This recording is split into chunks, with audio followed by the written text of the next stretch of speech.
Good day everyone, my name is Hansi Gisingin from Immaculate Concepcion I College, Arts and Technology. I'm Hansi Gisingin, BS Cream.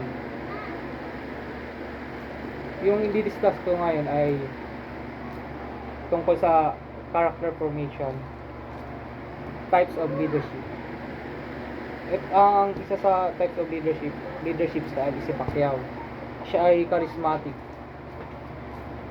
Napili ko siya dahil charismatic siya, nanalo siya sa Senado dahil sa pagiging boksingero niya. Sa cross-cultural leadership naman si Gabriel Go.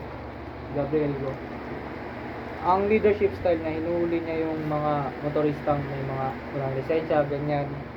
Kaya mayaman man o mahirap, kaya cross-cultural siya. Sunod, transformational. Si Duterte naman.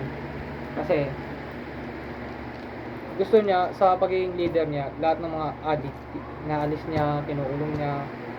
Tapos si Donald Trump naman as in democratic, kumbaga sa US kasi democratic sila, kumbaga siya yung leader doon. Tapos ito naman team leadership. Sa team leadership, lahat ng mga followers niya ay kumbaga isang team lang sila, ganyan. Tapos visionary leadership si Elon Musk. Kumbaga binivision niya na lahat ng tao pwede po tumira sa Mars.